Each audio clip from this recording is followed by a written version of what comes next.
চায় বাংলাদেশের রাজনীতি করবেন, এরা নাকি বড় পুত্র। আমরা বলতে চাই এরা বাংলাদেশের কলঙ্ক, বড় দুশ্মন, এরা বাংলাদেশের স্বাধীনতা বিরোধী। এরা এইসব লুটপাটকারীরাই আজ বাংলাদেশকে সর্বনাশার দিকে নিয়ে গিয়েছে। আমাদের দেশের তেল, গ্যাস, বিদ্যুৎ, বন্দর তারা দখল করে নিয়েছেন। এখনকার সার্বভৌমত্ব ভৌগোলিক সার্বভৌমত্ব নয়, সার্বভৌমত্ব হচ্ছে তেল, গ্যাস, বিদ্যুৎ, বন্দরের সার্বভৌমত্ব। আজ ভারত আমাদের দেশে যখন পানি থাকে, বন্যা থাকে, বাঁধ খুলে দেয়, বাংলাদেশ ভেসে যায়। আমাদের যখন খরা থাকে, ওই ভারত আমাদের দেশের সমস্ত পানি তারা বন্ধ করে দিয়ে দেয়, এক ফোঁটা পানি তারা ফারাক্কা থেকে ছাড়ে না। এই প্রতিবেশী আজ দুশ্মনে পরিণত হয়েছে। তাই আমরা বলবো, আসুন লড়াইয়ে নামি।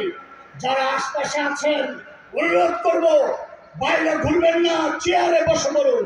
আমাদের নেতারা বক্তব্য রাখবেন। এখন আপনাদের সামনে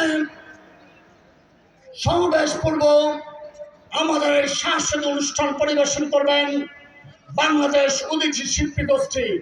আপনারা বক্তব্য শুনবেন, স্লোগান দিবেন এবং আজ বিকেলবেলা পুরো ঢাকা শহর কমিউনিস্ট পার্টির সমাবেশে আমরা পরিণত করতে চাই, রাজপথ প্রদর্শিত করতে চাই। আপনারা গান শুনুন এবং লড়াইয়ের শপথ নিন।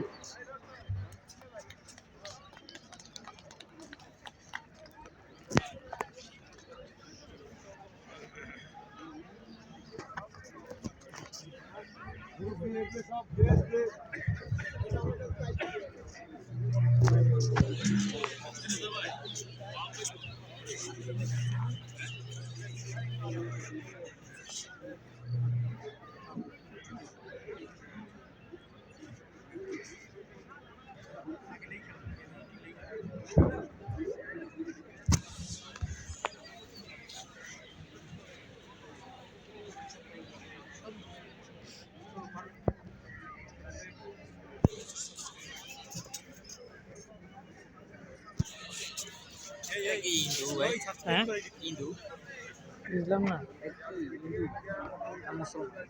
এটা সোহরাওয়ার্দী উদ্যান, এটা হলো একটা পার্টির অনুষ্ঠান।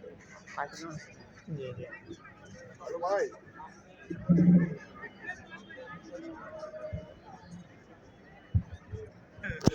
হ্যালো ভাই, কোথায় আছেন? আমি তো মঞ্চের সামনে ক্যামেরাটির সাথে।